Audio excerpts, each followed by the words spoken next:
berkat adanya ini dunia internet, kemajuannya sudah semakin perkembangannya transfer informasinya sudah semakin cepat.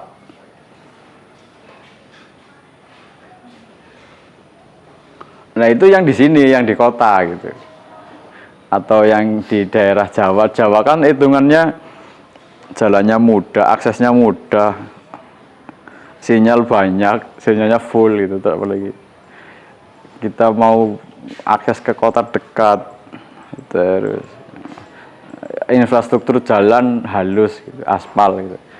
Kalau yang hidup di pedalaman itu, di Kaimanan gimana Pak kondisinya Pak di sana?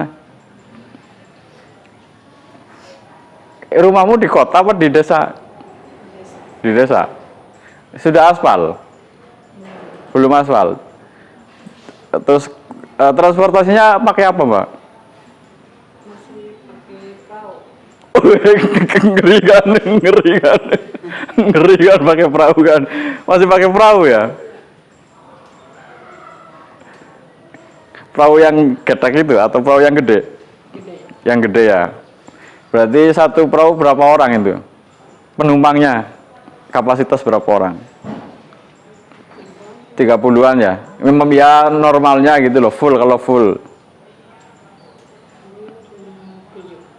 Cuma 7? Oh ya berarti kapal kecil ya, masih hitungan kapal kecil ya? Kapal, iya, ya kapal kecil lah.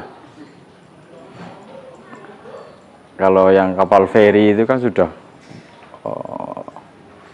300-an orang itu, mobil pun muat gitu.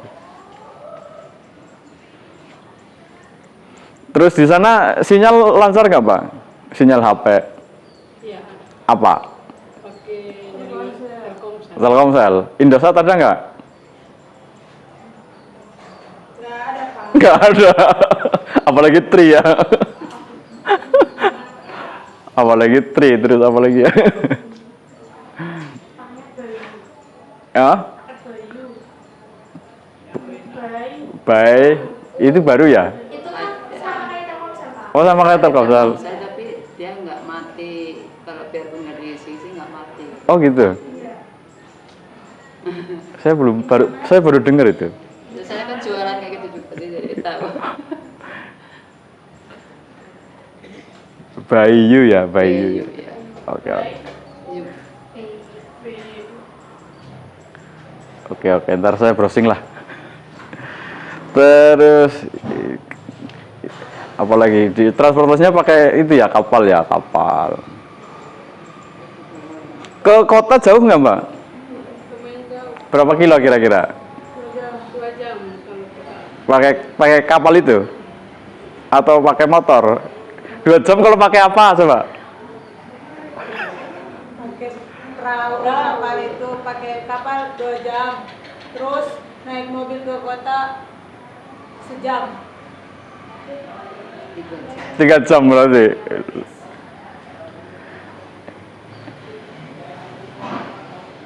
Iya. Iya. Saya minta difotokan Mbak Yantar ya. Iya. Jadi kan ternyata kan ada ketimpangan infrastruktur atau layanan masyarakat ya dari Pulau Jawa sama pulau-pulau yang lain, terutama Kalimantan, Papua, terus apalagi Maluku kali ya. Maluku kan kepulauan itu. Kayaknya itu lebih jauh-jauh lagi itu. Malu aku gitu. Malu aku gitu. Nah, tantangan perkembangan ilmu menjadi lambat itu satu gara-gara itu ya. Infrastruktur yang tidak memadai gitu kan. Satu, infrastruktur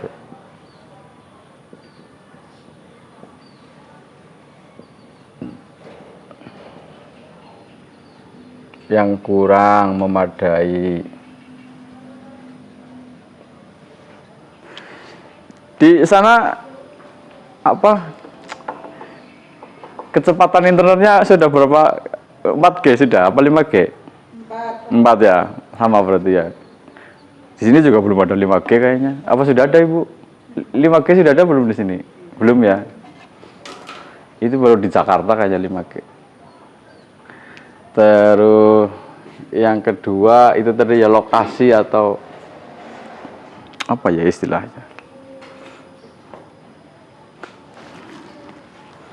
Infrastruktur yang kurang memadai, terus jarak.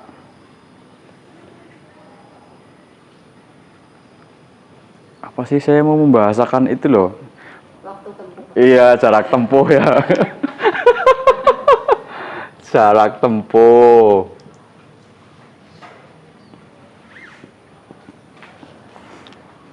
Itu kan menjadi kendala gitu. Informasi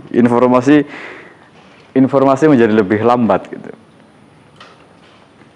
Ya mungkin kita lihat HP sudah bisa lihat motor misalnya Beat varian utama keluaran terbaru.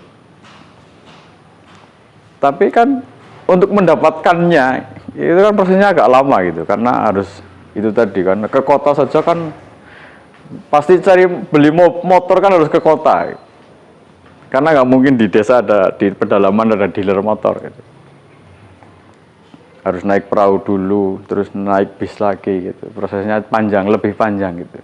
Beda kalau kita hidup di sini kan mau ke dealer alah cuman di situ juga di mana-mana ada ya jarak tempuh infrastruktur terus termasuk logistik ya.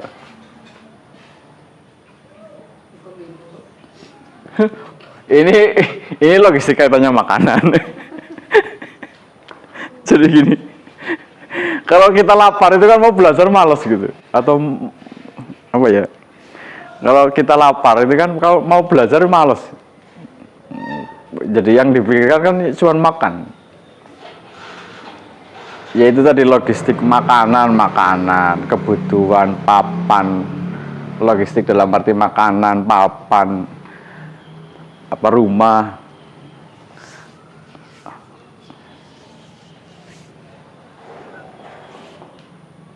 Jadi keterbatasan ini yang menjadi kendala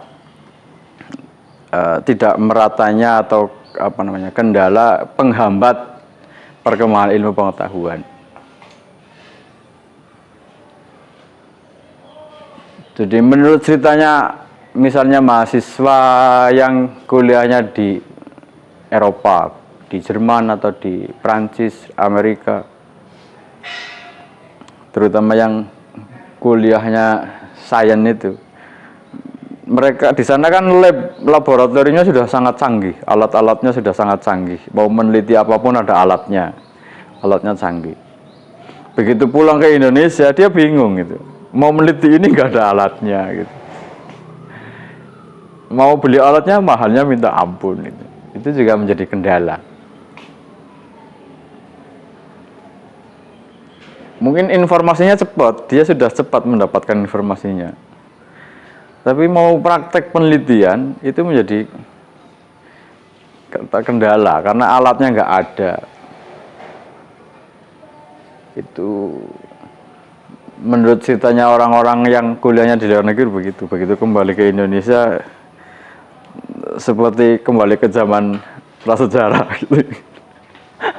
Apa-apa serba sulit gitu. Maksudnya berkaitan dengan penelitian itu tadi, pengembangan ilmu menjadi sulit gitu.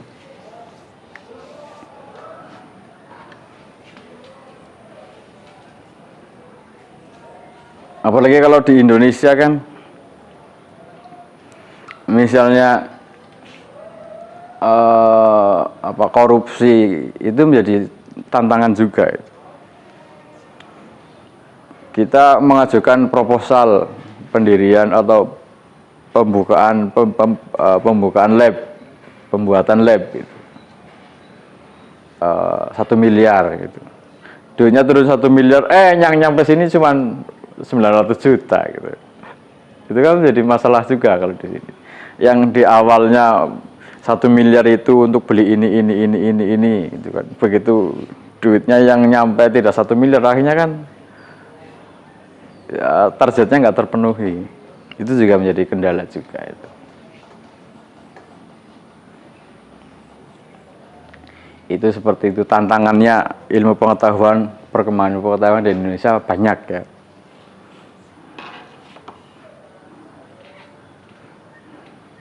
Belum nanti ketika berbicara tentang ini misalnya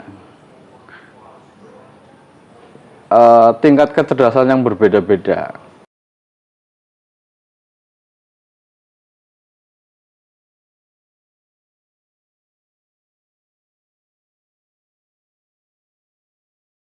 Ini juga menjadi kendala juga.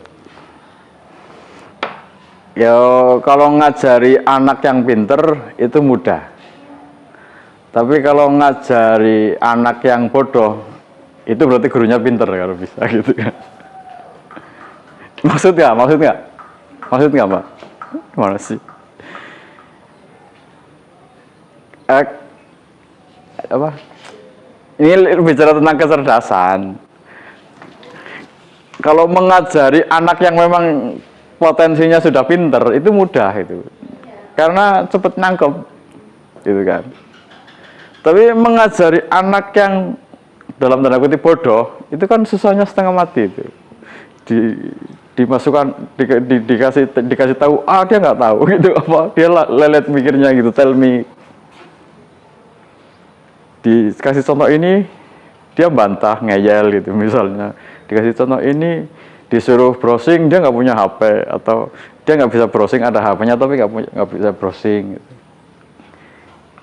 Jadi kalau mengajari anak yang pinter itu mudah, tapi mengajari anak yang bodoh, kalau bisa berarti gurunya lebih pinter gitu.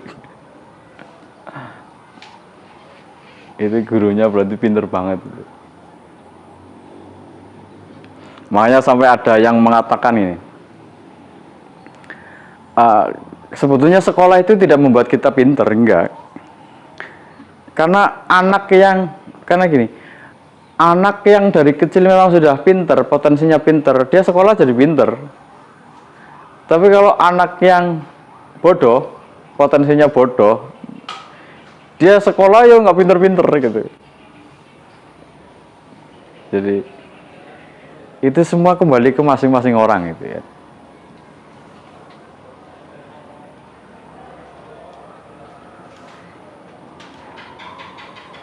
Itu tantangan tentang ilmu pengetahuan begitu ya, dampaknya begitu, tantangannya terkait hal-hal yang kayak gitulah, hal-hal yang remeh-temeh sih sebetulnya, tapi itu ternyata dampaknya luar biasa ya.